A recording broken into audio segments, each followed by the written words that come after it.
Y bienvenidos a la Casa de España en Puerto Rico. Soy Cristina Fernández, directora del Departamento Digital de Guapa Televisión y miembro de la Junta de Directores de la Casa de España en Puerto Rico, que está en su casa.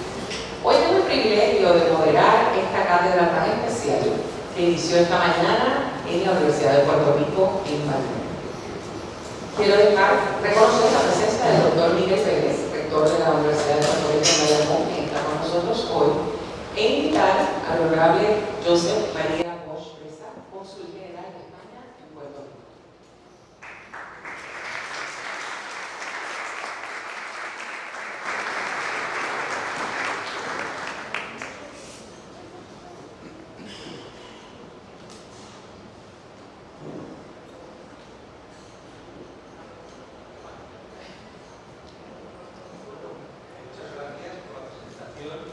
Gracias una vez más a la Casa de España por acogernos en este lugar de cultura además situada siempre en España. Gracias al profesor por estar aquí con nosotros en esta conferencia sobre el Camino de Santiago y la cultura occidental. Y bueno, yo sé que me tocaba solo dar un saludo, pero voy a hacer un poco más de ello. Me imagino que sí, suscrito también a la universidad, o sea, el profesor Ricardo Pardo, pero también a la audiencia.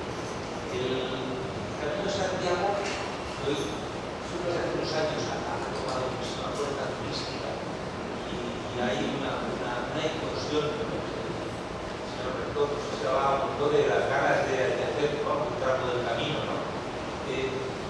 Pero aparte de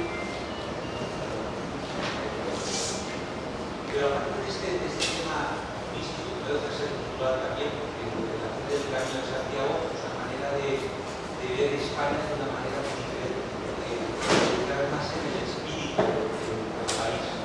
No es lo mismo caminar que verlo de otras maneras, no apresuradas, de otras maneras que tienen el mismo más sabiduría. Pero la importancia del Camino de Santiago, si nos situamos en términos históricos, imagino que el profesor va a estar a fondo en el tema, es crucial para España, para España y también para Europa. España, si ustedes visualizan una España rinconada, la España cristiana, en la que la mayor parte de la península está ocupada por los árabes, por los musulmanes, en el que la población sigue siendo mayoritariamente cristiana, de rito visigodo, y en la cornisa cantábrica se empieza a mover un cristianismo que reivindica esa unión con Europa, con el cristianismo de Europa. Y hay dos factores que yo creo que históricamente son fundamentales. Uno, que les sonará probablemente, porque yo lo descubrí hace poco, es el teatro de Liébana, que es un monje de Cantabria que se planta frente al arzobispo todopoderoso de Toledo y le dice que no, que la herejía adopcionista no es válida y defiende el rito católico latino. Y eso contribuye a que toda esa franja cristiana del Cantábrico se vincule a la civilización europea occidental y se desprenda pues, de esta dependencia de paso de un poder eclesiástico que estaba bajo la influencia y dominio de los árabes. Y el otro aspecto fundamental que nos hace europeos como somos hoy es el Camino de Santiago. Sin el Camino de Santiago España no sería lo que es, porque es un corredor cultural que nos vincula con toda la Europa cristiana occidental y que es un camino de cultura, de influencia, de personas, de arte, que nos hace ser lo que somos hoy, españoles, europeos, anclados en esa cultura europea occidental, católica, latina. Y bueno, no voy a seguir más porque me parece que el tema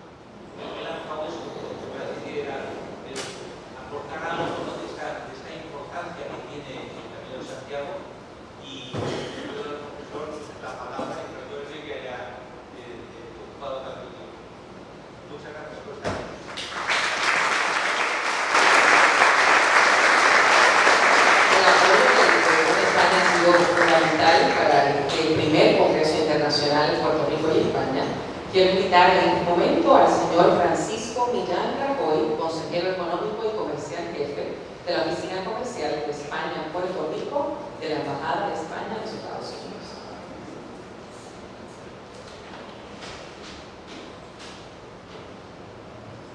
Hola, buenas noches a todos. En primer lugar, muchas gracias a la Casa de España, como siempre, por acogernos en todas las actividades. Y gracias y enhorabuena a todos los organizadores de este primer congreso en España, Puerto Rico, y especialmente a Neve, por todo el trabajo que ha hecho espectacular. Enhorabuena. Y aquí voy a hacer primero.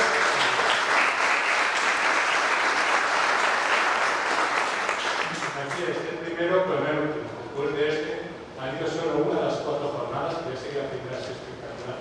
Estoy seguro que las 3 también lo van a ser, así que tenemos muchos años, muchos congresos, viene mucho trabajo. Lo siento mucho en todo el nivel de estar aquí. Por supuesto, gracias al profesor Pablo Gato por estar ahí con nosotros. Quiero aprovechar para pedir disculpas públicamente por el profesor, porque cuando hablamos en junio o julio, le prometí, o más bien aseguré, que le llevaría a descubrir el camino de Santiago de Yunque.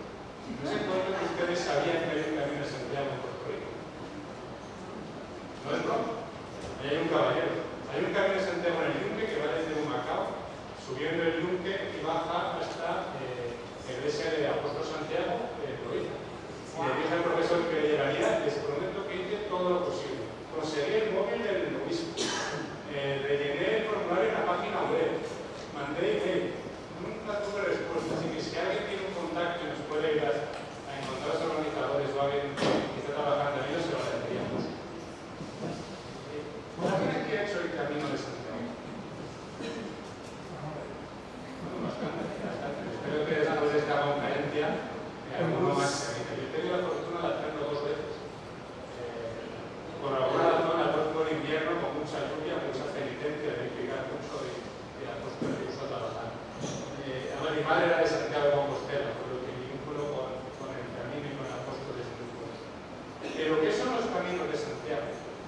Hay muchas definiciones, ¿no? Y es muy difícil encontrar la favorita de cada uno. La mía es de San Juan Pablo II, que decía que el camino de Santiago es el depositario de la conciencia europea. Antes el cónsul hablaba de esa esquina de la cornisa cantábrica en los tiempos de Al-Ándalus. El camino de Santiago fue el cordón umbilical que unió a España a la civilización occidental o cristiana en el siglo IX, siglo X. El camino de Santiago empieza en el siglo IX. Realmente estamos hablando de un fenómeno global que, por supuesto, tuvo sus momentos altos, sus momentos bajos. De estas últimas décadas, de unos 40 años, hay una recuperación impresionante del camino de Santiago. Estamos orgullosos y, por supuesto, gracias a la Academia Jacobina, ¿no? por todo ello. Pero el camino de Santiago no es solo un fenómeno europeo, es un fenómeno global. Si miramos las estadísticas, el año pasado rozamos el 500.000 de compostelas. Las compostelas son este documento que le entregan a un arzobispado en Santiago una vez ha dado más de 100 kilómetros o ha hecho 200 a caballo o a medio millón supone que en realidad hubo muchos más, pero que no recoger la compostela. Y de este medio millón, más de la mitad fueron extranjeros, el 54%. Y más allá del impacto directo de esos cientos de millones de euros que supone el turismo, esto ha permitido una recuperación del patrimonio. Ha permitido evitar un éxodo rural, la recuperación del turismo rural, recuperar una serie de comunidades y pueblos totalmente abandonados en rural, gallego, asturiano, cántabro. Y decía que es un fenómeno global y que más de la mitad de los que viven son extranjeros. Y ese camino sigue creando caminos. Ustedes dirán, sí, es un topicazo. No, es cierto. ¿Por qué? De esta más de mitad de turistas extranjeros que hacen el Camino de Santiago, la primera nacionalidad, los más comunes, son los estadounidenses, incluidos, por supuesto, los puertorriqueños. En el top 10 tenemos a Estados Unidos, tenemos a Canadá, a Corea del Sur, a Japón, a Taiwán. Estamos hablando de un fenómeno realmente global. Y la mayor demostración de que el Camino de Santiago es más vivo que nunca, y como decía antes, sale caminos, es que hace 10 días, 2 semanas, JetBlue anunció una nueva ruta directa este verano entre Nueva York y Santiago de Compostela. ¿Por qué? Porque la gente de Nueva York quiere ir a España, no a las playas de Marbella y de Valencia, quiere a España a hacer el Camino de Santiago. Los japoneses quieren a España a hacer el Camino de Santiago. Iberia recuperó hace 3 años la ruta directa Madrid-Tokio, en parte por esto. Por lo tanto, estamos ante un fenómeno realmente espectacular. Y hasta ahora me he centrado en el camino, pero también quiero hablar un poquito del apóstol, y con esto cierro, que prometí que eran 3 minutos. Si pensamos en las 3 virtudes teologales, ¿no?, de la religión católica, es fe, esperanza y caridad. Y el apóstol Santiago representa la esperanza. Y en momentos como los actuales, ¿no?, de zozobra, de crisis, de incertidumbre, de guerras, ¿no?, por desgracia, la esperanza es el padre de la felicidad. Sin esperanza no puede haber felicidad, no hay bienestar. Así que yo solo pido que pensemos todos en el apóstol, hagamos el camino y nunca perdamos la esperanza. Muchas gracias. Muchísimas gracias. Y esta entidad, fundada hace 111 años, que es la Casa de España en Puerto Rico, en la sede que estamos ahora, fue fundada en 1934. Quiero dejar al señor Manuel Minero, miembro de la Junta de Directores de la Casa de España y encargado del Comité de Actividades Culturales, que ha sido nuestro enlace con los organizadores del Congreso para que esta noche y otras actividades sean posibles.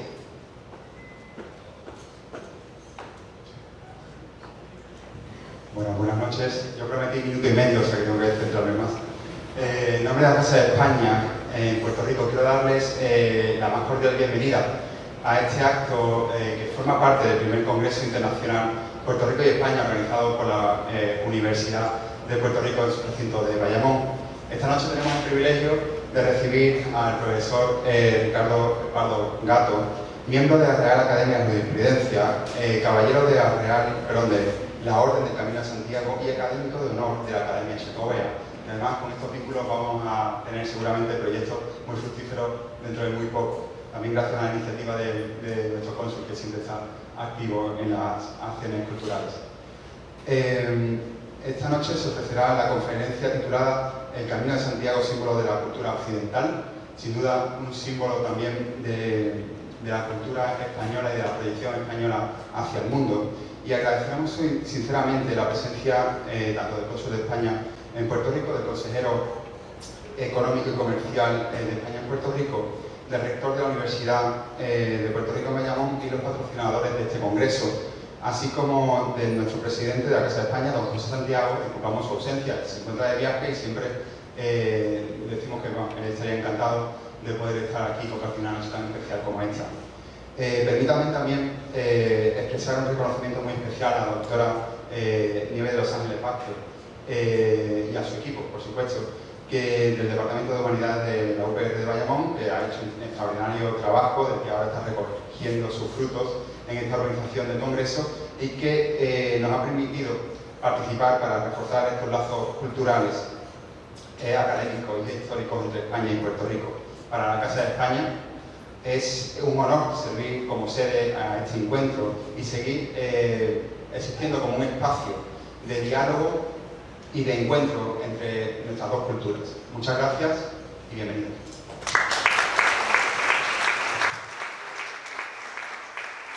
Yo pudiera estar toda la noche leyendo la biografía llena de títulos, premios, reconocimientos, libros que son de la autoría de nuestro conferenciante de hoy. Pero eso lo podemos buscar en la página de internet del Congreso porque queremos escucharlo. Le damos la más cordial bienvenida a el Salón de los Espejos de la Casa de España al profesor Dr. José Ricardo Pardo Gatto.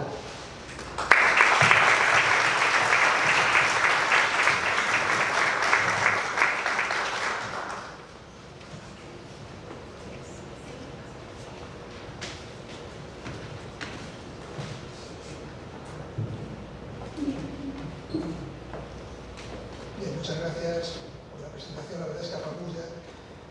En principio, decir al cónsul de España en Puerto Rico, al rector de la Universidad Pública de Bayamón de Puerto Rico, al consejero de la Oficina Económica y Comercial de España en Puerto Rico, a la Casa de España en Puerto Rico, pues a todo el resto de autoridades, que seguro que hay alguna más, y a todos ustedes, queridos amigos y amigas.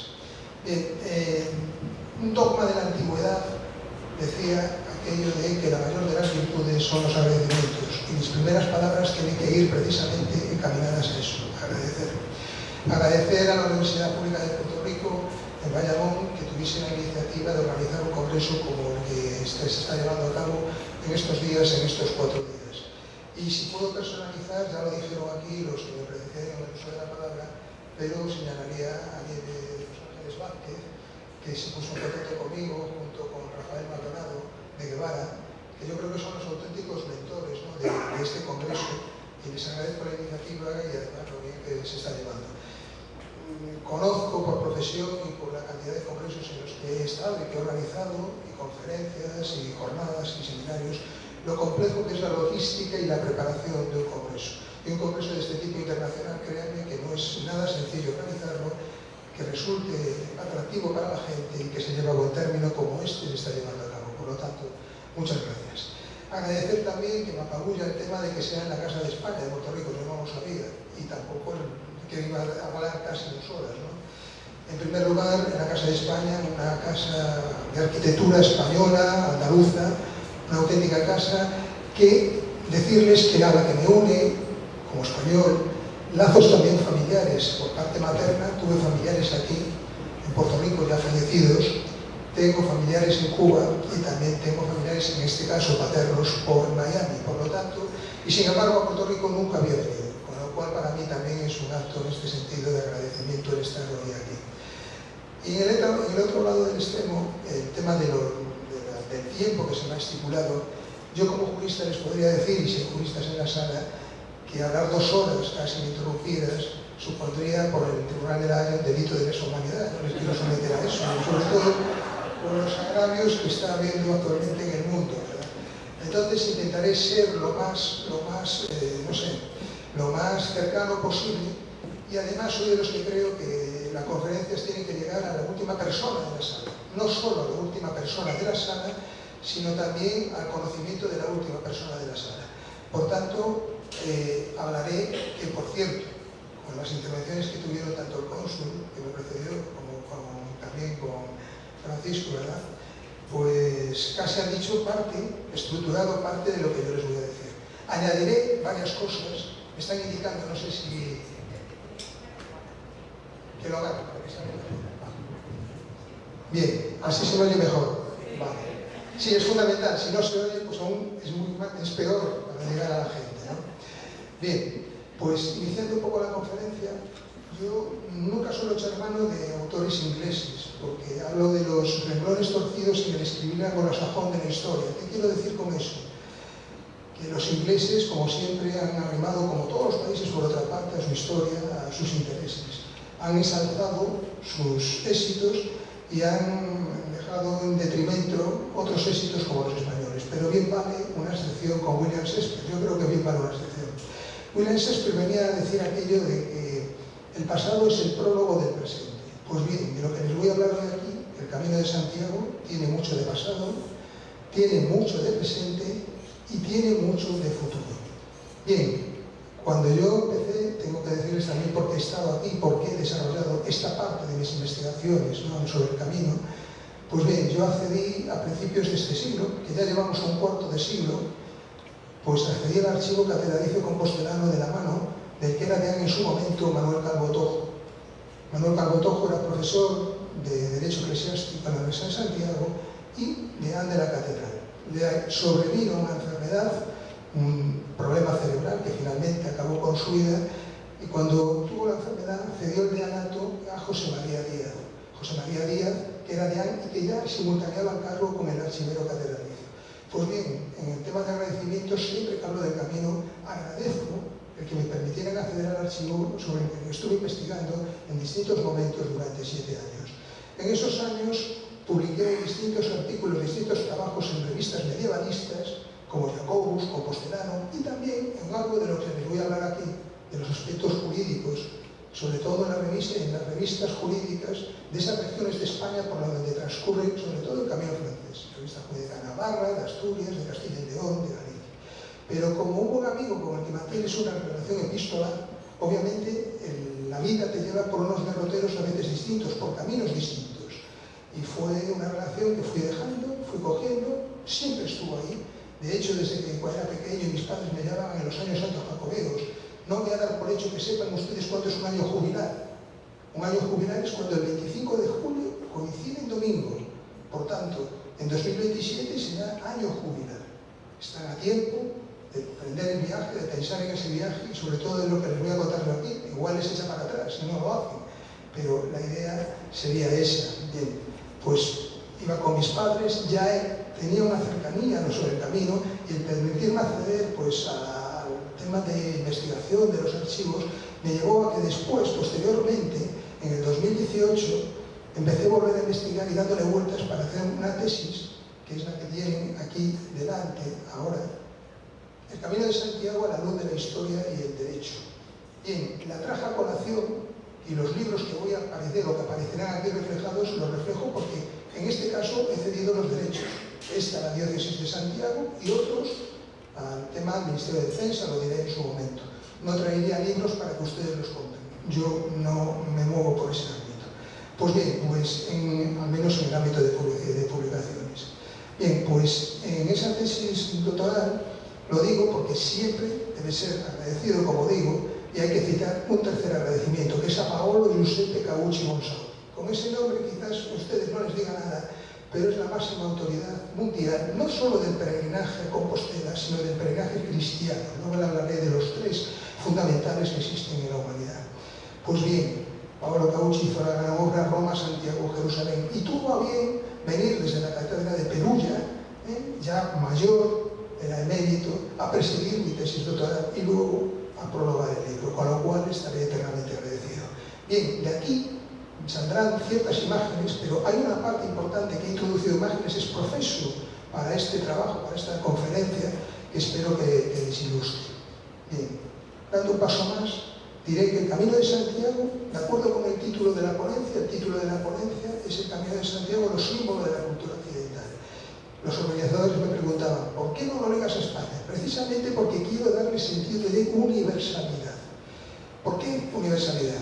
Bien, si dejamos de un lado, ¿verdad?, las culturas orientales, como pueden ser la china, la persa, Egipto, etcétera, y nos centramos en las culturas occidentales, probablemente a cualquiera de ustedes les venga a la mente las tres civilizaciones más importantes que ha dado la humanidad.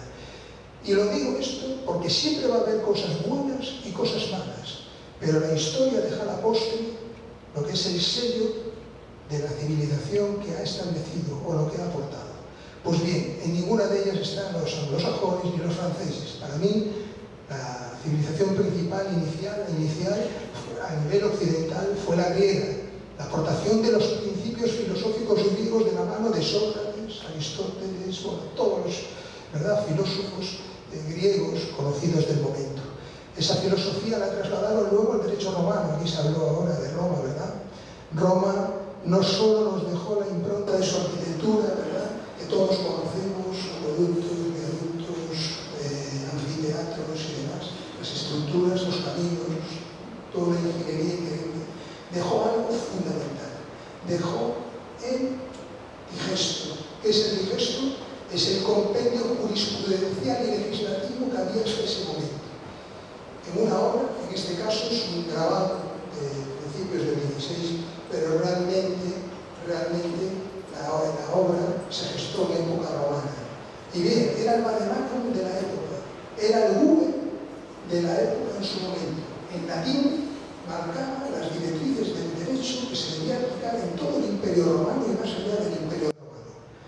Era el derecho de la época. Pues bien, ese derecho y esos principios filosóficos los tomaron en cuenta los legisladores españoles de los reinos que no eran españoles, pero eran reinos peninsulares de la península ibérica, y cada uno de ellos, a veces reinos enfrentados, legisló. Estamos hablando del Foro Real, el Foro Juzgo, los foros de Estella, los foros de Navarra, los foros de Castilla y León, las partidas, los libros de contos. Pues todos ellos legislaron, cada uno en su reino con sus peculiaridades. Sin embargo, introdujeron un elemento que hasta ese momento en la historia no se había introducido, vinculado al Camino de Santiago. En los preceptos de cada uno de estos reinos, de estas legislaciones particulares, se estableció la semilla de la solidaridad en favor del peregrino que transitaba por esos reinos. Ya digo, reinos enfrentados. Esa semilla de solidaridad germinó y fue la que llevó posteriormente, la que se llevó al Nuevo Mundo, la que ustedes tienen delante, ese sentido de la solidaridad del que tanto se habla ahora a nivel universal. Nació precisamente con la protección al peregrino del Camino de Santiago. Pues bien, dejándonos a un lado y centrándonos en lo que es a nivel occidental, y sobre todo los atentados hispánicos que en los últimos años, sobre todo, se están llevando a cabo no solo en Hispanoamérica o América del Norte, también en España, lo que sorprende, el último, ¿verdad? Este domingo, en el Día de la Hispanidad que se celebró en España, pues hubo un atentado contra un símbolo hispánico como es el cuadro del descubrimiento del Museo Naval. Pues bien, el Museo del Ejército y el Ejército de Tierra, en una efeméride que estableció hace 4 o 5 años, ordenó al Instituto de Historia y Cultura Militar y a los Centros de Historia y Cultura Militar de la región de España fomentar lo que es la idea de la hispanidad. Yo, como presidente de la Asociación de Historia y Cultura Militar del Noroeste y ligado al Centro de Historia y Cultura Militar, traímos, como trajo ahora Nieve o trajo Rafael, a los mejores espadas, no me considero en este sentido, pero a los mejores espadas que había en España a nivel hispanista. Y entre ellos se formó un marco que luego después los que quisieron, porque yo creo que hay que llevarlo sobre el papel, porque las palabras a veces se las lleva el tiempo, y eso que ahora con la IA, con la inteligencia artificial y otro, pues puede haber una opinión discrepante al respecto, pero yo creo que es fundamental llevarlo al papel porque algo queda, es el pozo que nos queda. Pues se publicó este libro, como digo, cedido los derechos, en este caso al Ministerio de Defensa, Hispanidad, la aportación de España al Nuevo Mundo. ¿Por qué lo traigo a colación en esta conferencia? Lo traigo a colación en esta conferencia porque a cada uno de los ponentes, a nivel personal y luego también cuando era la conferencia, les preguntaba qué elemento para ellos era el que había sido más importante de la introducción de España en el Nuevo Mundo. Pues bien, unos decían que la religión, comparto todos ellos, ojo, unos decían la religión, otros el mestizaje, otros decían que la cultura, a través de las universidades, pues España fue la que más aportó universidades, no solo en América del Sur, sino también en América del Norte. Y otros decían simplemente que circunstancias como el tema urbanístico, como hicieron los romanos. Un gallego, les pongo un ejemplo, franciscano, al final fue franciscano, analfabeto, que partió de la Galicia profunda, vino al Nuevo Mundo, a México, y tenía un don, que era el tratar a los animales. Llegó, no había nada, y se crearon las carreteras en base a ese trato que tenía con los caballos que introdujo España en el Nuevo Mundo. Finalmente, una vez que hizo eso, hizo algo que demuestra lo que a veces aportan los españoles, ¿verdad? Donó todo a los pobres y se hizo franciscano. Murió en la pobreza. Es un ejemplo simplemente que les digo. Pues bien, te preguntaba a todos ellos qué elemento singular consideraban como el más importante. Pues bien, para mí, si me lo permiten, para mí es el derecho. El derecho es el elemento vehicular de las sociedades. El que otorga derechos. Unas civilizaciones puede diferenciarse a otras en muchos sentidos, pero la que otorga los derechos al prójimo sería la que más significativa. Y España, en este caso, posteriormente, cuando fue la aportación al Nuevo Mundo, lo introdujo. Los reyes católicos consideraban a todos los súbditos que estuvieran bajo sus auspicios como súbditos, como vasallos del monarca, no como esclavos. Y es más, capitanes generales, como diré aquí, que fueron oriundos del lugar, no fueron españoles. De raza, ¿verdad? De raza que digo, oye, de raza tal. Incluso reconocido. Digan ustedes cuando eso lo hizo Inglaterra o lo hizo Francia. No sé si les canso mucho me lo dicen. Bien, entrando en las peregrinaciones, decíamos, vamos a hablarles de la peregrinación a Compostela, ¿verdad? De la peregrinación jacobea, que ustedes igual no conocen, pero ahora trataré de que tengan una idea. Bien, se le atribuye lo que decía de los renglones de la historia, ¿verdad? Que se le atribuye a los ingleses a veces, pues le atribuyen a Dante. Este es un retrato de Dante Alighieri. Dante diferenciaba a las personas que peregrinaban a Roma, a las que le llamaban romeros, de aquellas que peregrinaban a la casa de San Pedro, de las que peregrinaban a la casa de Jerusalén, a los que llamaba palmeros, y a los que peregrinaban a la casa de Santiago, a los que llamaba peregrinos. Lo que no saben es que ya en la Edad Media monjes medievales españoles ya hacían esa diferencia. Eso sí, Dante Alighieri en su Vita Nova, en su obra, dijo aquello de no se consideran peregrinos, sino aquellos que van a la casa de Santiago, ya que esa santa sepultura se halla más lejos de su patria que la de cualquier otro apóstol. ¿Qué nos quería decir Dante con esa expresión?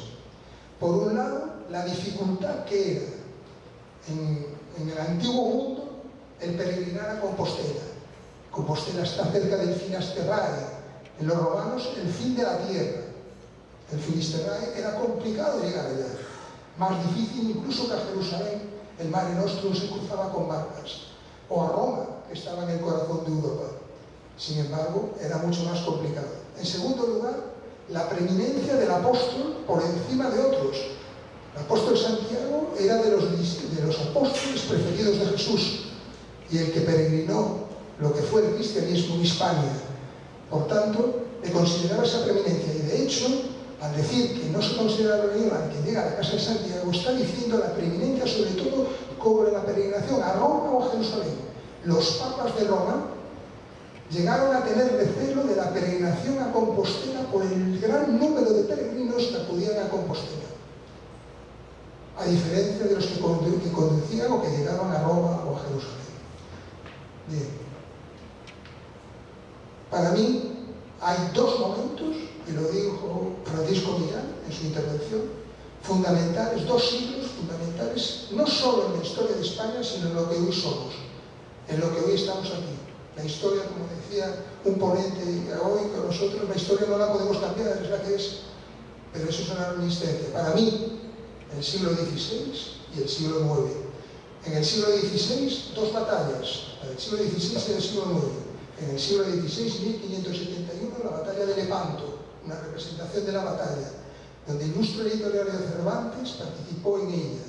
Ahí era una lucha contra el avance otomano, los turcos, no los musulmanes, contra Europa, contra el cristianismo de Europa. Españoles, italianos, codo con codo, defendieron con uñas y dientes ese poder cristiano con relación al avance musulmán. Detuvieron ese avance musulmán. Si no lo hubieran detenido, probablemente, como digo, hoy no hablaríamos así en este auditorio.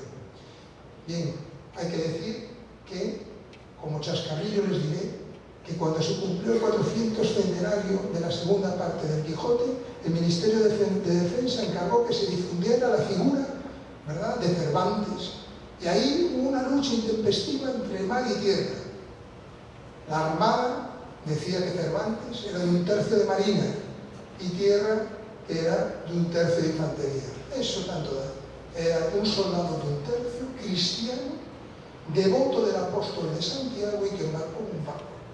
Se hicieron conferencias al respecto, pero eso es lo importante. Y el segundo elemento fundamental, el segundo siglo fundamental, es el siglo IX del que me voy a detener. Por lo menos unos minutos. En el siglo IX, tres acontecimientos fundamentales de lo que vino después. La inventio o invenio. ¿Qué es eso? El descubrimiento del sepulcro del apóstol Santiago. Este es el sepulcro que hay actualmente en la Catedral de Santiago. Cuando se lo encontraron inicialmente, evidentemente eran los restos humanos entre piedras y rocas encontrados en un lugar del que les hablaré. Pero este es el sepulcro del apóstol Santiago, la inventio y invenio. En segundo lugar, la constatación del hecho por Alfonso II el Casto, un rey astur-leonés que al saber la noticia quiso comprobar in situ la existencia de los restos del apóstol y, acompañado de su corte, acudió a Compostela a comprobar el hecho. De ahí nació uno de los caminos reconocidos históricos del Camino de Santiago, el camino primitivo. Tiene la casuística de que es el único camino que tiene un lugar de partida predeterminado, Oviedo. Los demás caminos, de los que hablaremos, parten desde distintos lugares y todos ellos confluyen en un mismo punto, la Catedral de Santiago. Sin embargo, para mí, en puridad, Si les digo de realidad, ese no es el primer camino, no es la primera peregrinación. Y no lo es porque Alfonso II el Casto no peregrinó, fue a constatar un hecho. La peregrinación, una peregrinación devota, la primera constatada históricamente, se debe a un siglo después, en el 950-951, el obispo francés de Le Puy, Godescalco, acompañado de unos peregrinos, acudió a Compostela con el primer peregrinaje. Esos peregrinos posteriormente se les llamaron jaquets. ¿Por qué se les llamaba jaquets? Porque en el camino francés a Compostela se partía de la plaza de Saint-Jacques, en París.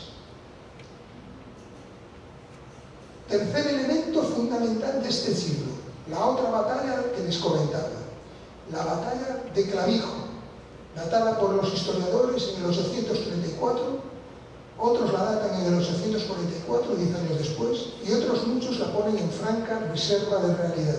Yo me encuentro entre estos últimos, y les diré por qué. En principio, es una batalla que se dice, se cree, estuvo cerca de Logroño, a 15 kilómetros de Logroño, donde se encuentra el castillo de Clavijo.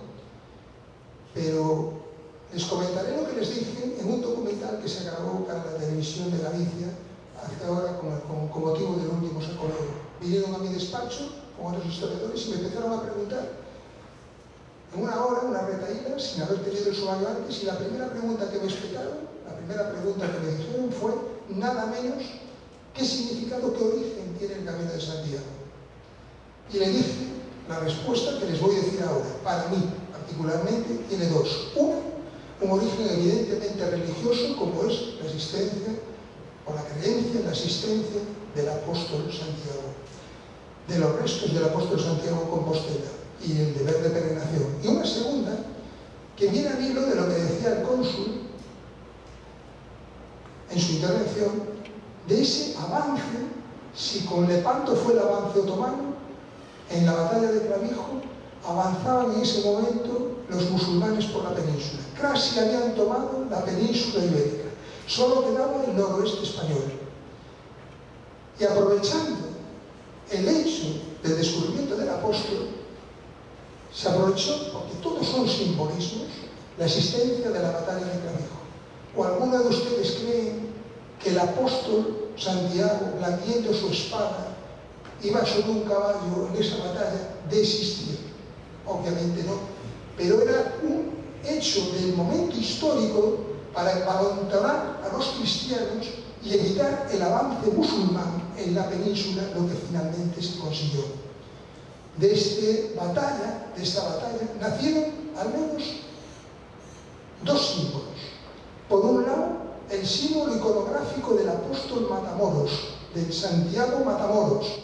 En esta imagen se da blandiendo su espada y moros falleciendo. Pero no un símbolo, hay que entenderlo como un símbolo de envalentonamiento, de arengar a los cristianos. Hay otras imágenes icónicas del apóstol.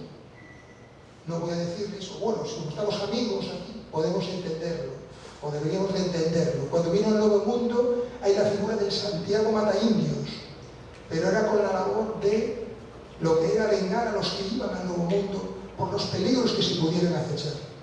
En segundo lugar, hay la imagen icónica, no está representada ahí, del apóstol como peregrino, con las escrituras en la mano y el báculo en la otra, o como apóstol o como peregrino propiamente, con traje de peregrino, con báculo y peregrinando. Hay una que normalmente no se suele citar, pero yo la digo, en el Codex Calistino, lo sabe poca gente, aparecen 5 referencias al apóstol como abogado, como defensor de los cristianos. Bien, sea como fuere, lo cierto que esta batalla mitológica dio lugar a lo que luego vino después. Símbolo de la batalla, la cruz espada de Santiago, en heráldica, en gules en rojo, con los extremos flordelissados, lo cual dice de la realeza y de la imagen roja. Este fue el símbolo del cristianismo del siglo IX y un símbolo que llega hasta la actualidad. Este es el escudo del ejército de tierra español actual. En el centro, la cruz espada de Santiago. Y si le pusieran de las fuerzas armadas, el que incluye tierra, mar y aire, también incluiría esa cruz de espada de Santiago también la incluye. Por lo tanto, llega hasta nuestros días. Pero me voy a quedar con este símbolo. Este símbolo también fue el símbolo de la Orden de Santiago, de las órdenes de caballería de Santiago. 4 órdenes en España: Calatrava, Montesa y Alcántara, y la de Santiago. Aunque la de Calatrava es anterior, más antigua, la Orden de Santiago se creó en el 1170, casi a finales del siglo XII. Les diré que es el elemento, el siglo de la explosión de la peregrinación, donde germinó la peregrinación fundamentalmente. Porque, como bien decía también Francisco, y a él me remito, tuvo vaivenes a lo largo de la historia, siglos de decaimiento donde casi desapareció y siglos de evolución como el siglo XII o el siglo actual en el que vivimos, en el siglo XXI. Pues bien, esa imagen icónica era de la Orden de Santiago, una orden adelantada a su tiempo. Se pensó hasta hace 3 años, al menos la fecha sigue de nacimiento, de 1170, pero se pensó que había nacido en Ucles, cerca de Cáceres, y que se debía a los frateros de Cáceres o frailes de Cáceres, una orden cívico-religiosa anterior. Sea como fuere, hace cosa de 3 años se descubrieron unos legajos en un convento en Madrid que probablemente naciera en Lugo. Lo importante no es solo eso, lo importante es que fue una sociedad, una orden adelantada a su tiempo. Tenía un maestre, pero también tenía una regla jurídica, unos estatutos y unos capítulos generales. Pero lo fundamental de la orden, incluso era la única que permitía el acceso a mujeres a la orden. Y todos entre ellos se protegían. Pero su principal funcionalidad ha sido de siempre la protección. No eran punta de lanza en el ataque contra los musulmanes, sino la preservación de los territorios que se iban ocupando a los musulmanes. Los territorios que se iban recuperando en esa reconquista, pues era la obligación de la orden mantenerlos. Yo era de los que pensaba, y lo dejé por escrito y de palabra, que la Orden de Santiago, y así lo defendí, también tenía la labor de defensa de los peregrinos, de tutelar el peregrinaje compostelano. Prácticamente la mayoría discrepaba de esa opinión. Sin embargo, entre esos legajos que se encontraron, se ha acreditado la protección a los peregrinos. Por tanto, no solo la orden del Temple o de San Juan de Jerusalén, que era constatado que protegían el caminar del peregrino, también la orden de Santiago protegió al peregrino. En todo caso, el maestre de la orden era tan importante, y quiero hacérselo llegar aquí, la orden de Santiago, que tenía el recelo de la propia monarquía. Su poder era enorme.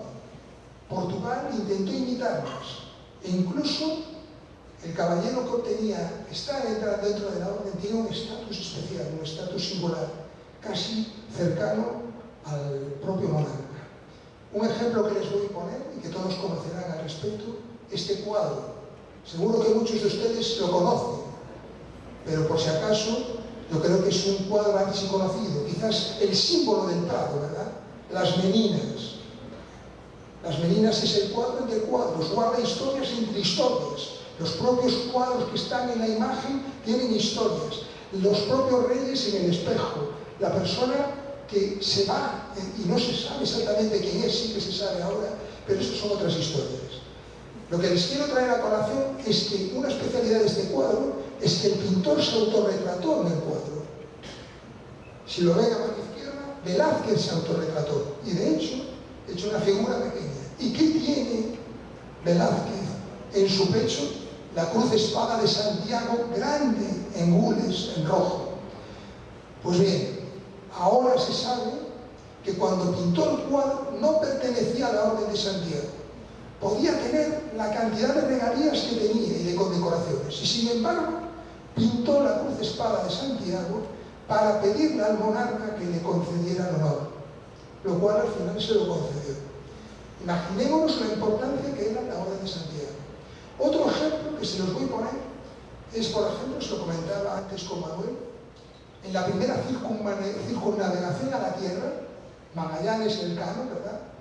1519-1522, Magallanes, que era portugués, pero que iba con la corona española, como cuando estamos en Niza, de si Cristóbal Colón es italiano, español, ¿qué más da? Iba bajo corona española, que es lo importante.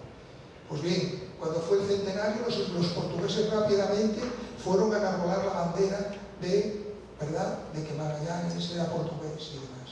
Magallanes era tan español, tan quería español, que quería pertenecer a la Orden de Santiago. Y lo solicitó así por expreso y por escrito. Pero sin embargo, miren lo difícil que era entrar en la Orden y todo lo que luego consiguió Magallanes, que el monarca no se lo concedió. Bien, si les hablaba de la segunda circunnavegación, lo traigo a colación porque la segunda circunnavegación, menos conocida, la segunda circunnavegación, la segunda vuelta al mundo, fueron unos años después, en 1525. De hecho, hoy, este año, se cumple el 500 aniversario de esa expedición. Pero para que esa se produjera, les voy a hacer simplemente una traslación de los hechos. En 1520, el monarca Carlos I quería postularse a emperador del Sacro Imperio Romano Germánico, lo cual finalmente consiguió como Carlos V. Pero para ello necesitaba dinero. ¿Y a dónde fue a pedir dinero? A Galicia. Pero los gallegos, claro, tontos no somos, obviamente.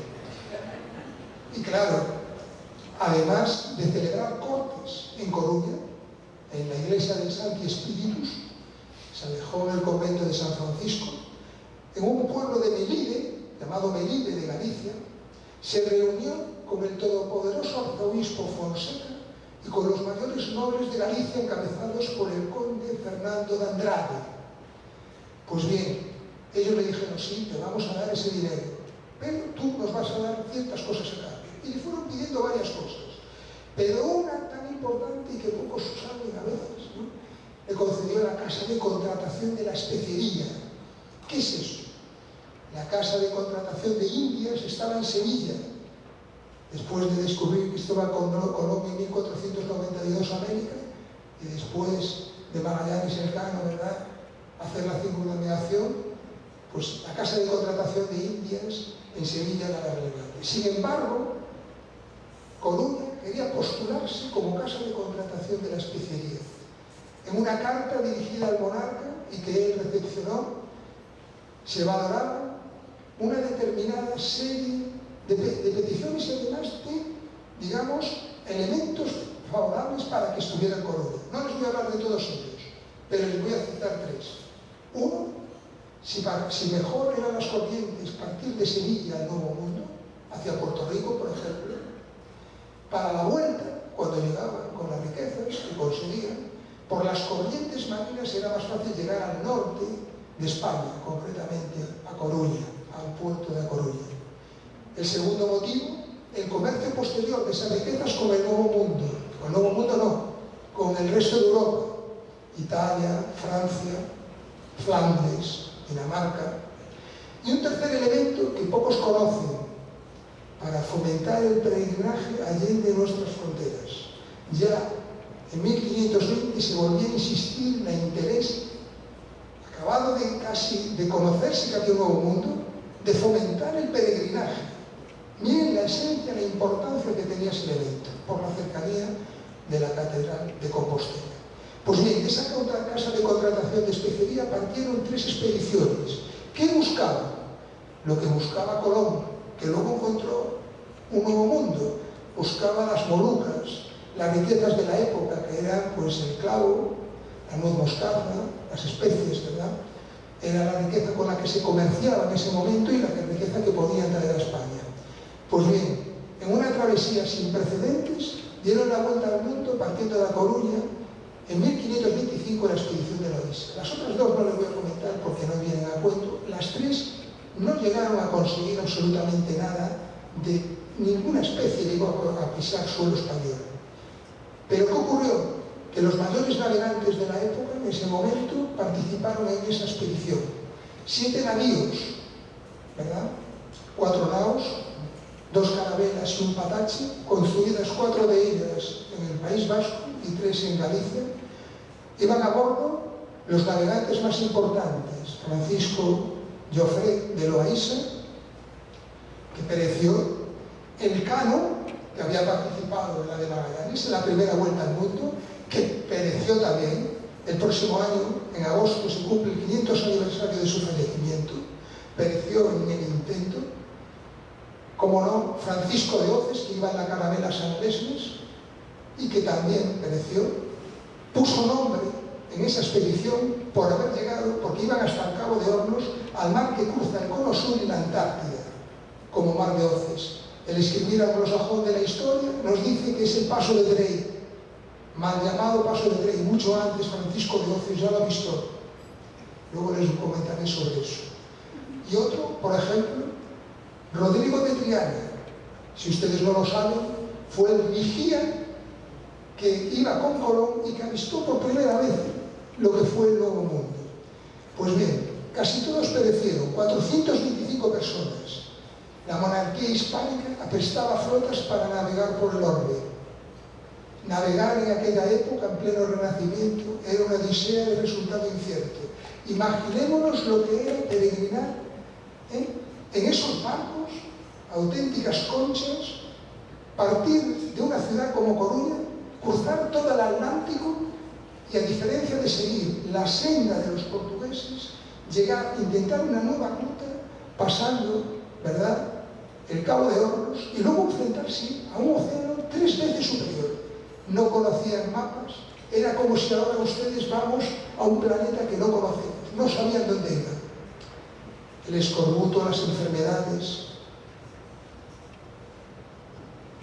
indígenas que te querían comer, y luego si llegaban tenían que luchar con la hegemonía de la época, con los portugueses. Pues bien, les traigo a colación esa expedición porque partieron el 24 de julio, no fue casualidad, partieron en la vigía del día de Santiago y se encomendaron al apóstol Santiago en la iglesia de Santiago. ¿Qué quiero decir con esto?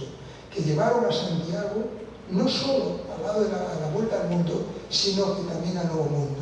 En esa expedición participó un tal Urdaneta, que era discípulo del Cano, y que supo intuir como nadie el camino de vuelta posteriormente en otros viajes desde Filipinas, en una derrota este-oeste, a lo que fue Acapulco, partiendo por, como no, Puerto Rico para llegar a Nueva España.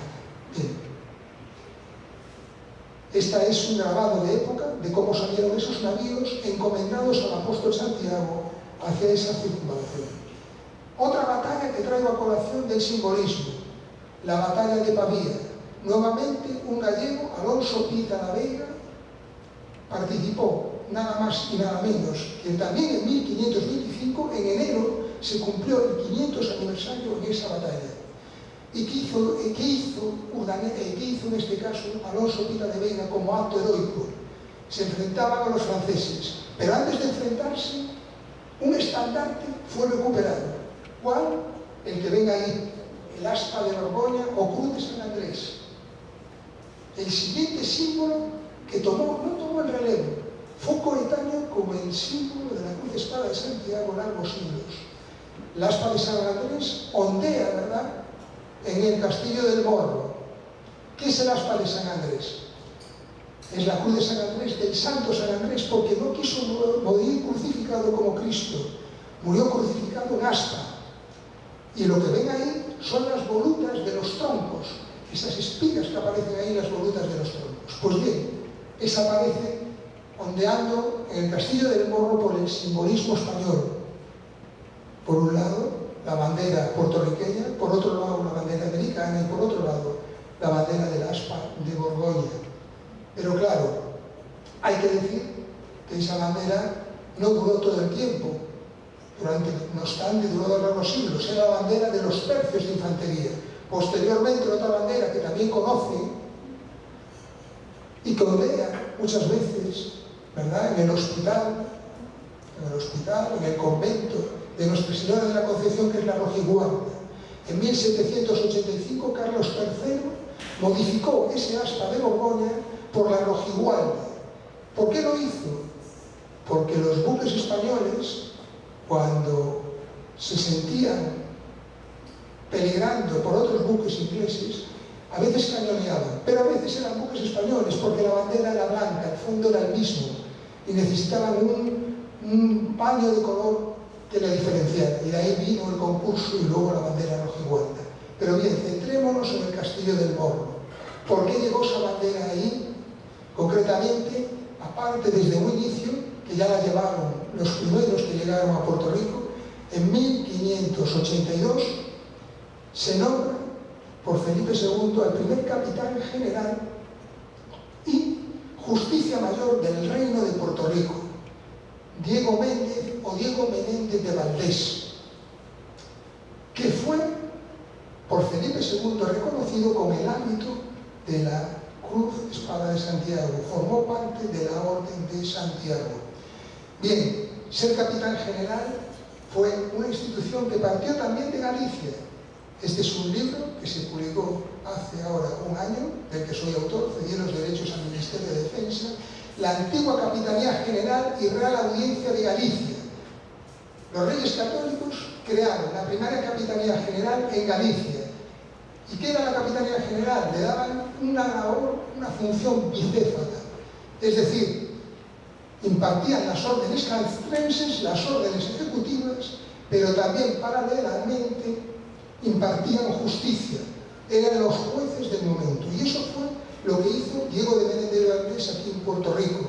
A mayores de eso, era el justicia mayor, a mayores de eso, era el capitán del Castillo del Morro, que defendió en distintos envites, 4 contra los ingleses y uno de los que se va a hablar en el Congreso en 1625 con los holandeses. Pues bien, me centraré, uno lo comentó hoy Rafael en su ponencia, en su comentario, y comentó el ataque del pirata, el corsario Sir Francis Drake en 1595 a Puerto Rico, que finalmente rechazó. Pero traigo a colación ese porque 6 años antes atacó La Coruña, y la tocó consiguiendo absolutamente nada por una labor fundamental. En Galicia, en Coruña, se conoce la figura de María Pita, que defendió, ¿verdad?, a capa y espada en ese sentido los envites de los ingleses y arengó a los coruñeses contra el corsario. Pero pocos conocen la labor que desempeñó el Marqués de Cerralbo como capitán general de la guarnición, que protegió y tal. Pues traigo a colación eso porque después de atacar Coruña, Francis Drake siguió sus pasos contra Compostela. Fue a Compostela y entró en la Catedral de Santiago buscando las reliquias. Ahora sabemos que en ese momento el deán escondió el sepulcro del apóstol Santiago.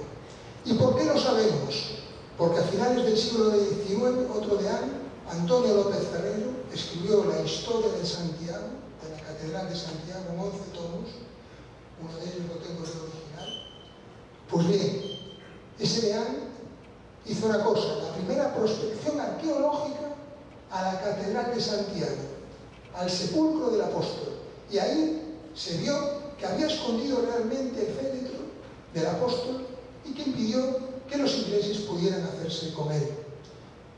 Un inciso, yo no soy arqueólogo y no les voy a decir si el Santiago Mayor estaba allí o no depositado. A finales del siglo XX se hizo también una nueva prospección arqueológica donde sí se encontró un cuerpo decapitado y que se atribuye a Santiago el Mayor.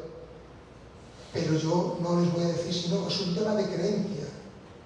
Díganlo un musulmán, de los 2 millones de musulmanes que dan vueltas alrededor de la Caer, que aquello es simplemente un meteorito. No se lo van a decir. Es un tema de fe, de creencia. Yo creo que el apóstol está ahí, pero eso no quiero que lo hagan creer. Pero es un tema de simbolismo. Bien, dando un paso más y volviendo ya al tema jacobeo que nos trae ahora aquí, una imagen. Si antes hablábamos de la inventio, esta es la traslación. Vamos a hacer un flashback histórico y nos vamos otra vez al siglo IX, descubrimiento del sepulcro del apóstol. Pero es que el apóstol había fallecido en el 44 después de Cristo, a manos de Herodes Agripa, que lo decapitó, como así se constató, que lo decapitó y que las escrituras lo dicen así, la Biblia nos lo dice así, y que tiró el resto del cuerpo a las alimañas. 2 discípulos de Teodoro y Atanasio recogieron los restos del apóstol y iniciaron lo que se ve ahí, la traslatio. la traslación de los restos del apóstol, ¿a dónde? Al fin de la tierra. ¿Por qué? Pues tampoco no hay nadie que explique por qué se llevó allí. Puede ser porque predicó en Hispania el cristianismo, pero que llegara cerca de Galicia no se sabe. Lo que dicen las escrituras es que viajó en 7 días y 7 noches desde Jerusalén en una barca de piedra. Ahora en Illa Flavia, el puerto donde llegó, se están haciendo las prospecciones arqueológicas que dicen encontrar esa barca de piedra. Los apóstoles bajaron el cuerpo del apóstol y se dirigieron, y ahí hay una cadena de milagros, de mística, pues como la batalla de Clavijo. Llegan, lo voy a decir esquemáticamente, llegan a una zona dominada por una bruja, la reina Lupa, que a su vez los conduce al cacique del lugar, el rey Duyos, que acusa a los discípulos de haber dado muerte a su maestro. Los encarcela y milagrosamente salen de la cárcel. Los que los persiguen llegan a un puente, lo logran cruzar los apóstoles y ese puente milagrosamente se derrumba. Posteriormente se enfrentan a un dragón que también explota cerca del sol. Así lo dicen las escrituras. Y luego ya se encuentran con unos bueyes, concretamente eran unos toros, que en vez de vestirles milagrosamente se convierten en bueyes mansos y llevan el cadáver del apóstol a un monte del Líbano, donde unas estrellas que caen del cielo señalan el lugar exacto donde debían de enterrar al apóstol. Bien, sea como fuere, todo eso dio lugar a lo que fue la Catedral de Santiago y la ciudad de Compostela. Mañana va a haber una sección de ciudades patrimonio en la que se encuentra Santiago. Me decían de participar y solo haré un inciso. Compostela se dice mayormente que viene del nombre latino Campus Stellae, campo de las estrellas. Una ciudad que no nació al lado de un río, ni en una costa marítima, que no tiene riqueza propiamente con materias primas, pero lo que tiene es la figura del apóstol. Y se gestó todo lo que ven ahí. La iglesia, lo que primero fue una pequeña capilla, luego una basílica y posteriormente una catedral rodeada, salpicada de iglesias. Bien, desde el siglo IX lo que está claro es que se generó un arte como hasta ese momento no había existido. El románico y el gótico medievales explosionaron en la arquitectura, el arte, la cultura, la escultura, la pintura y la literatura. Obras como la Magno Paso Magna, la Concordia de Altares, el Verbarium Apostolorum, la historia compostelana, la historia eclesiástica Gentis Anglorum, no tienen por qué conocerlas, pero fue algo que, unido al himno O Verbum Dei, era el himno que iban cantando los peregrinos medievales cuando se acercaban a la iglesia de Santiago, explosionó en el siglo XII en el Codex Calistino o Códice Calistino. Es el código que se atribuye al Papa Calisto. Realmente se sabe que Calisto nada o poco escribió en ese códice. Hay una carta que precede lo que es el contenido. El contenido del códice se llama Liber Sancti Jacobi, y lo que es el libro en su conjunto, el manual, el conglomerado de documentos, es el Codex Calistino. Se atribuye mayormente a un monje cluniense francés llamado Aimeri Picot, o en su acepción latina Aimeri Picao. Pero también se sabe que fue escrito al menos por 4 manuenses durante al menos 2 siglos. Lo que está claro es que este volumen, que contiene 5 libros, el primer libro, el libro de las liturgias, simplemente les voy a decir los que son: libro de las liturgias, libro de los milagros, el segundo, libro de la traslación, que describe la traslación de los restos del apóstol que les comentaba. Son 3 libros básicamente de cánticos medievales, de liturgia, y luego los 2 más importantes, el que tienen delante, donde se abren las páginas, que es la historia de Turpini, la historia de Turpin, es la historia de Carlomagno, y donde se dice que en sueños, antes de la batalla, se le apareció el apóstol Santiago blandiendo su espada contra los musulmanes. Y luego el libro quinto, que es el código espiritual del siglo XII. Concretamente, es la primera guía de viajes del mundo, en la que se describe pormenorizadamente un camino, el camino francés o el camino real, el cordón umbilical de Europa del que hablaba Francisco en su intervención. Pues bien, ese cordón umbilical de Europa trajo una infinidad de peregrinos a Compostela. Absolutamente, si antes hablaba del 500.000, que se comentaba, cerca de 500.000, efectivamente, les puedo decir que en el 2021 el Centro Parisino de Estudios Compostelanos hizo una investigación sobre determinados años del siglo XII y acreditó que en algunos años del siglo XII llegaron a peregrinar más de 150.000 peregrinos. Ese, señores, sí que es un dato.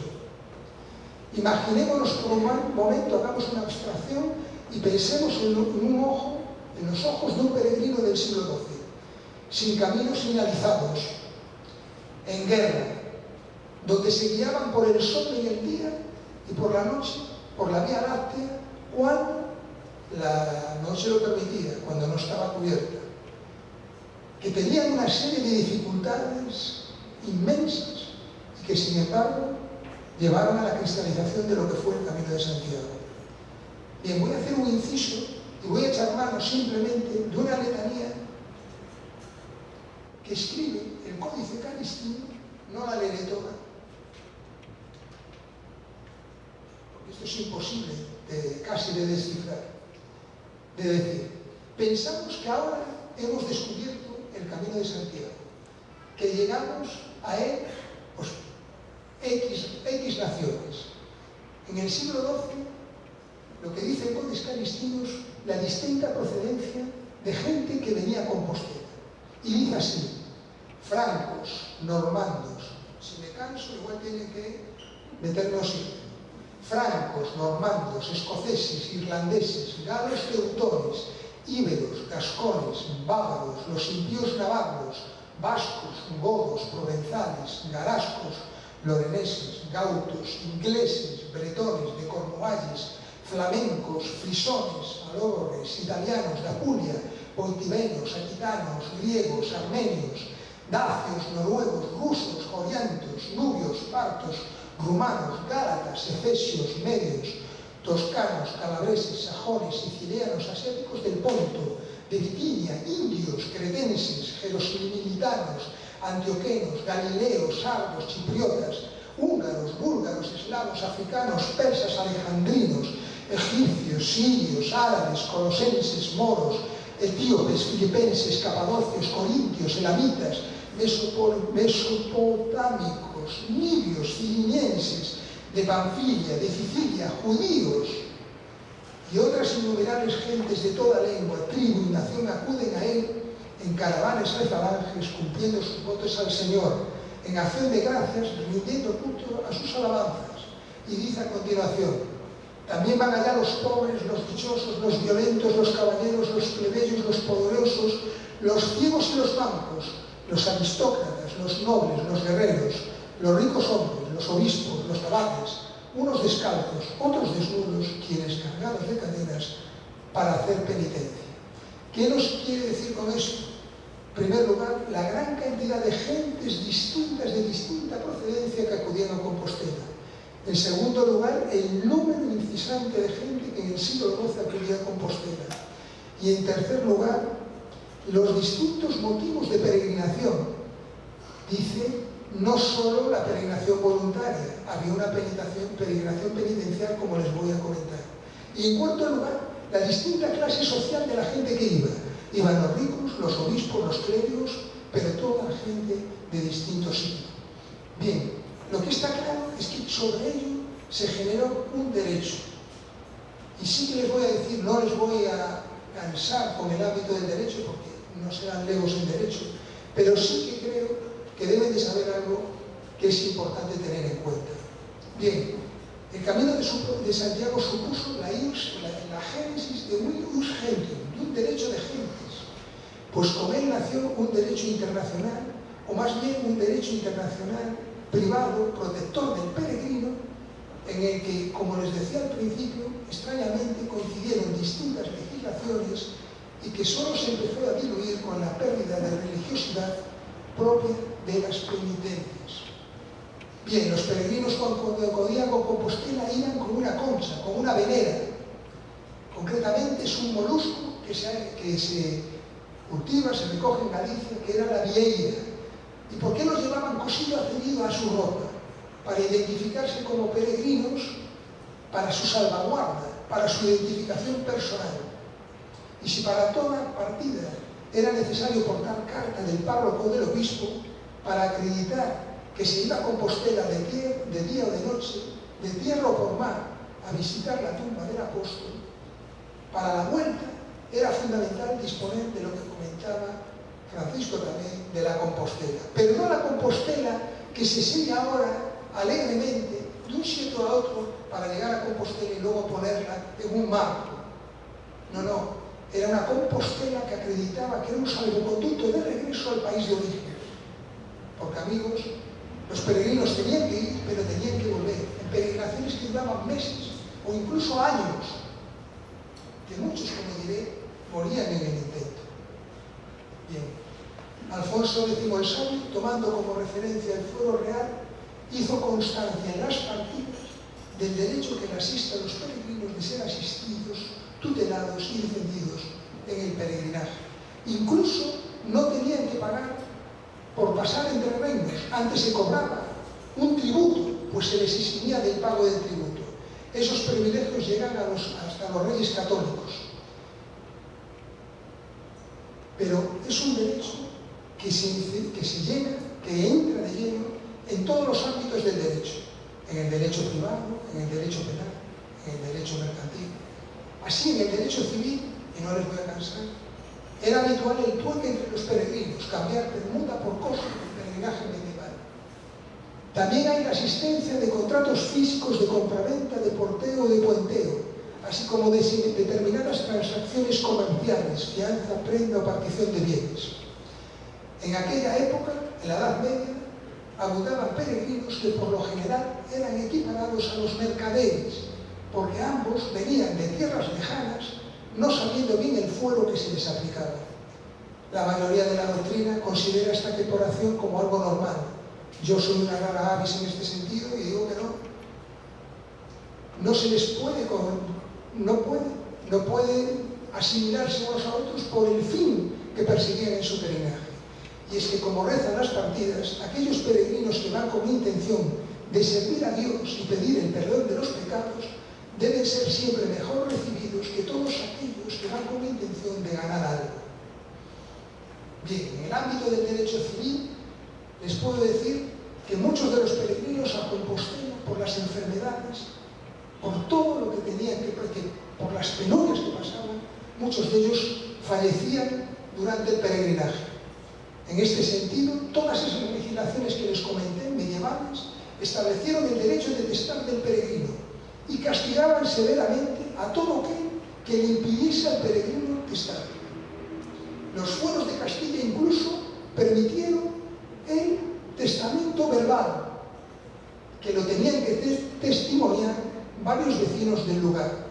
Y en caso de que murieran sin testamento, en caso de una sucesión a intestato, sin testamento, en un primer estadio de la peregrinación medieval quedaban los bienes en favor del huésped o del mesonero donde paraban los peregrinos.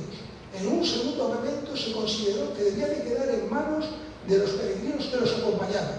Y ya en un estadio posterior, en buena lid, se consideró que esos bienes debían de quedar para obras pías y sufragios por su alma. Yo creo que esa, sin duda, sería de las mejores soluciones. En todo caso, el derecho fundamental sobre el que legislaron esos reinos fue sobre el derecho penal, por las inseguridades y las violencias a las que se enfrentaban los peregrinos.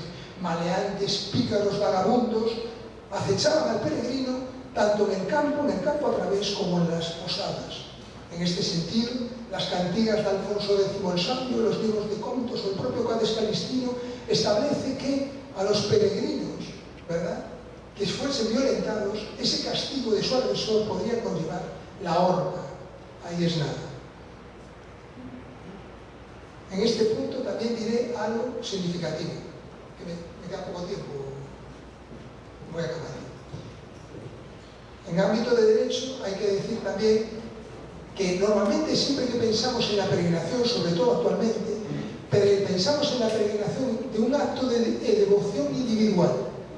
Voluntariamente vamos a Compostela por distintas razones a peregrinar, o bien por algo personal, pero por algo de devoción individual. En la Edad Media, aparte de ese acto de devoción individual, muchos peregrinos acudían a Compostela compelidos por una penitencia canónica o por una sentencia civil. En aquella época, lo religioso y lo secular, la línea que dividía unos a otros era muy fina. El pecado suponía delito y el delito era pecado. A través de los penitenciales o libros penitenciales, una normativa disciplinaria propia del derecho canónico medieval, la Iglesia imponía penas a los clérigos y a los seglares. Y la pena era peregrinar, una distancia determinada y un tiempo determinado. Así que el clérigo que cometiera un homicidio tenía que peregrinar un determinado recorrido y una determinada distancia. Si ese delito lo cometía un obispo, le obligaba a peregrinar todos los días del resto de su vida, una cadena perpetua de peregrinación. Y en caso de delitos menores, como violación de secretos de confesión o hurto de bienes sagrados, las peregrinaciones serían un tanto aminoradas. Eso si lo cometían los clérigos, pero si lo cometían los seglares, en ese caso la peregrinación era mucho más agravada, y cuando concurrían agravantes podían llevar a cabo recargos aflictivos, peregrinar descalzos, de rodillas o arrastrando cadenas, lo que decía el Codex Calistinus. Los hombres desnudos o con vestimenta blanca, los hombres desnudos o con traje de peregrino y las mujeres con vestimenta blanca. Bien, toda esa fuerza, esa dureza en la peregrinación, el paso del tiempo, de los años, de los siglos, aminoró y se permitió la peregrinación por representación, permutar o cambiarse por otro a cambio de un precio o incluso por la realización de obras pías. Bien, estoy acabando. Una reminiscencia de ese derecho medieval de peregrinación, de penitencia, existe en nuestros días. A mediados del siglo XX, un juez de Ontario, Canadá, de Kitchener, estableció lo que fue la justicia restaurativa. ¿Qué es eso? Unos jóvenes vándalos que habían causado unos delitos menores, les permutó la condena por realizar unas actividades sociales. Esa idea de justicia germinó también como la del camino y posteriormente un proyecto belga en los años 80, el proyecto ICOTE, permitía que jóvenes belgas condenados por delitos menores ganaran el jubileo para evitar tener que ir a la cárcel. Esa idea de justicia más permisiva fue acogida por estados como por ejemplo Francia o Italia, donde incluso ahora se permite por delitos mayores y por personas mayores de edad en Italia. En España, la legislación penal del menor, no tienen por qué conocerla, la ley 5/2000 de 12 de enero, en su artículo 40.2c, establece que los menores que cometieran delitos menores pueden cambiarle su pena por una actividad socioeducativa tutelada por los padres, tutores o guardadores del menor. Y digo yo, ¿qué mejor actividad que realizar el Camino de Santiago? Pues bien, cuando estaba haciendo mi tesis doctoral, intenté buscar las sentencias donde se establecía eso. No me aparecía ninguna, en ningún buscador de datos. E incluso, si miran ahora en la inteligencia artificial, tampoco aparecería. Bueno, ahora igual sí, porque aparecen en ese libro. Me puse en contacto con un juez de Granada, en España, Emilio Calatayud, un juez de menores muy conocido en España por sus sentencias, digamos, ejemplarizantes de los jóvenes, y él me facilitó su primera sentencia. Después, indagando, una jueza de Canarias, Reyes Martel, que tiene además una ONG, Up to You, pues realiza muchas sentencias de este tipo e incluso hace el Camino Canario. Tuve relación, digamos, colaborando con ella en este tema y fui a hacer el Camino Canario. Aquí tienen una imagen del Camino Canario con chavales, con chicos de 15, 16, 17 años, muchos venidos en patera, que hacen el Camino de Santiago entre dos ciudades, realmente es entre Tunti y Ganda, dos ciudades que tienen una papal apostólica perpetua, lo cual es complicadísimo. Nuevamente, dos marineros gallegos, parece que los gallegos estamos en todos los lados, parece que vas a la luna y encontrarás un gallego, hay un dicho, pues dos marineros gallegos que llevaban al apóstol en una embarcación, no se sabe a dónde se dirigían, pero una tempestad los arribó a Canarias y allí se creó ese peregrinaje. Pues bien, ella lo hace, para mí fue el peregrinaje, he hecho bastantes peregrinajes, bastantes peregrinaciones, pero esta fue la más dura y les comentaré alguna otra. Si pasar Saint-Cloud-de-Pau en el camino francés, por lo que es de Francia para cruzar Pirineos, es complicadísimo. Esta es tremenda. Le llaman el camino entre los volcanes, porque son volcanes. En la parte de la isla es toda volcánica la central. Entonces partes de cero bajo el nivel del mar a 1700 metros en un día. Yo lo hice con chanclas, cuando iba con ellos. O sea, llegó un momento que se empinaba que poco menos teníamos que escalar. Yo le dije a la jueza, tendrás seguro, ¿no? Porque había sitios escarpados donde los chavales casi, yo diciendo, bueno, no sé. Sin embargo, la acompañaban cuando fui yo 107 chavales y 30 educadores sociales. La verdad fue algo socializador, en una medida que debería germinar no solo esto, sino otros medios. Y cuando digo esto, digo del camino, y no me voy a detener, el camino del yunque, del que tienen aquí. Y ahora me dirán, ¿y este camino está reconocido? Pues reconocido históricamente no. Pero el arzobispo actual de Santiago, cuando ingresó en la Academia Sacobea, tú estabas ya como académico allí, dijo algo que al apóstol era algo que yo ya pensaba desde hace mucho tiempo, pero me lo vino a consolidar él. Dijo algo así como, nacemos peregrinos y morimos peregrinos, y nos movemos como peregrinos en el camino de la vida. Algunos hacemos el peregrino andando, pero todos en nuestro caminar en la vida tomamos determinadas decisiones. Pues bien, el peregrinaje se toma en determinados momentos. Si se aquí lo tiene que ser algo del interior de cada uno. Y si no, miren el peregrinaje que hice yo desde la Antártida. No fue una locura transitoria que me vino un día, que me levanté y dije, voy hasta la Antártida, no. Podía ser, ¿no? Porque con tanto trabajo, pues uno se vuelve un poco loco. Yo hice 2 libros para el Ministerio de Defensa. Uno, el que ven ahí, como capitán, que soy, en la reserva. La Antártida, logística en los confines del conocimiento, porque España tiene 2 bases en la Antártida, en la Shetland del Sur, en el archipiélago, tiene la isla de Decepción y en la isla Livingstone. En la isla de Decepción está el ejército. ¿Por qué? Porque es un volcán activo y la singularidad lo requiere. ¿Qué pasó? Este es el segundo libro, Imágenes desde la Antártida, en castellano e inglés, que lo prologó la ministra de Defensa, Margarita Robles, actual, cedidos los derechos al Ministerio de Defensa y al CSIC, al Centro Superior de Investigaciones Científicas. Pues bien, en el año 2016, un gallego también, qué casualidad, comandante de la Brigada Galicia 7, mandaba la base Gabriel de Castilla en la Antártida. Y como buen gallego, hizo el peregrinaje en el buque de la Armada Espérides hasta lo que fuera Argentina, luego por Sudamérica recorrieron unos kilómetros y después con el Espérides llegaron a Canarias, posteriormente a Cartagena, y hicieron por la vía espiritual del Sannés, del camino portugués, el camino hasta llegar a Compostela. Claro, díganme ustedes, si yo, que he estudiado, que estoy en el archivo catedralicio, que he escrito 2 libros para la Antártida, para el Ministerio de Defensa, no iba a hacer yo ese camino. Pues lo hice. Pero no lo hice como capitán en la base. ¿Por qué no lo hice en la base? Porque tienes que estar 4 meses, son bases temporales que solo se abren durante el verano austral.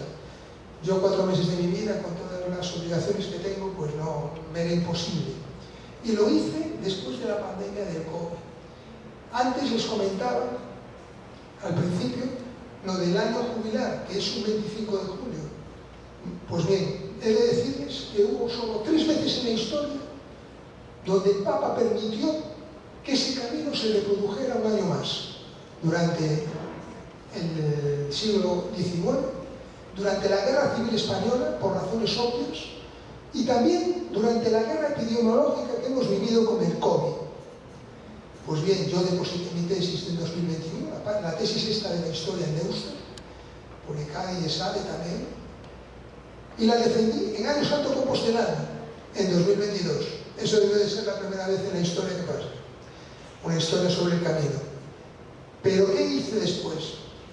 Hice el camino pensando en que yo creo que al apóstol ya ha llegado el momento de pedirle tanto. Mucha gente hace el camino pidiéndole al apóstol. Yo lo hice pidiéndole por todos los que habían fallecido en la pandemia y todos los que lo habían pasado realmente mal o estaban aún convalecientes. Pues bien, hice ese camino casi en pandemia que me llevó en un buque argentino Ushuaia, ya no lo voy a comentar más, voy a cerrar, más allá del círculo polar antártico, y se llega a Compostela más allá, no en la base, a la Antártida vas, paras donde puedes y no donde quieres. No obstante, volví por Isla Decepción, tenía contacto con el comandante de la base y allí paramos. Hice 40 y pico kilómetros en Ushuaia, entre las 3 iglesias católicas, participé en las homilías de esas iglesias. Pues había hablado previamente con los curas cuando fui de ida.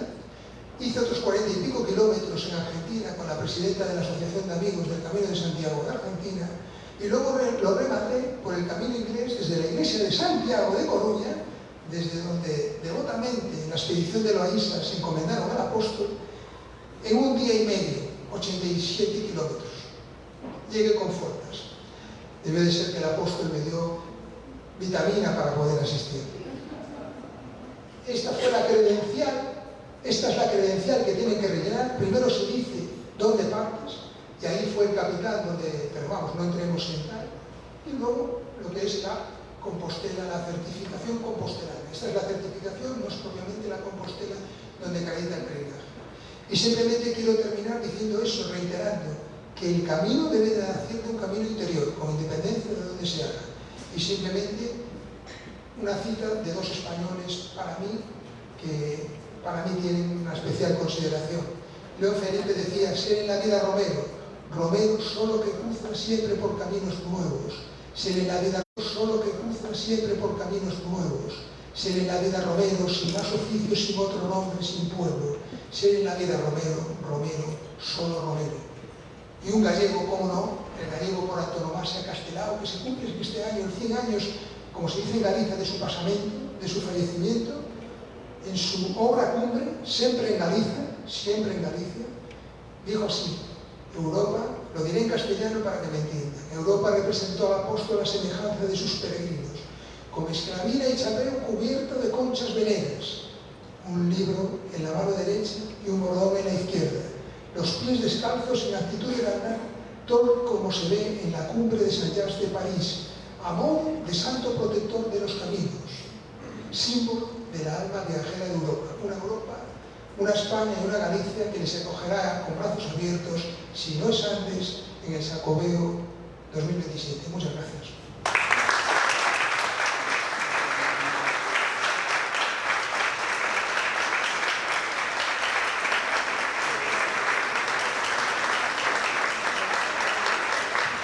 Muchísimas gracias al profesor Carlos Gato por esta charla maravillosa. Sé que hay muchas preguntas, pero vamos a tener una pequeña recepción. Los invitamos a que se queden con nosotros y puedan acercarse, ¿verdad?, para que nos dé tiempo aquellos que quieran comentarle algún tema o hacerle alguna pregunta. Eternamente agradecidos. Creo que hay mucha información y hay muchos puertorriqueños interesados en este tema, así que es excepcional. Dejo a Nieve. Estamos todos muy emocionados, encantadísimos de esta conferencia magistral que nos han dado. Y en nombre de la Universidad de Puerto Rico en Bayamón, el Departamento de Humanidades, pues queremos entregarte un certificado. Muchísimas gracias por esta conferencia y por aceptar y por estar aquí. Y un pequeño regalito de parte de nuestro rector que está en la... Muchísimas gracias. Los invitamos a que nos sigan en las redes sociales de la Casa de España. A todos los que se conectaron en las redes de la Universidad de Puerto Rico en Bayamón, había muchas personas de todas partes de Puerto Rico y del mundo comentando. Todas las sesiones del Congreso se van a estar transmitiendo online si no pueden llegar. Mañana estamos en el Museo de San Juan desde las 8:30 de la mañana, una cantidad de mesas temáticas Luego el jueves continuamos, el viernes también, el jueves estamos en la tarde en el Teatro Braulio Castillo de Bayamón, con uno de los organizadores del Congreso, que también va a estar el doctor Rafael Guevara. Así que muchísimas gracias de parte de la Casa de España y de toda la Universidad de Puerto Rico en Bayamón.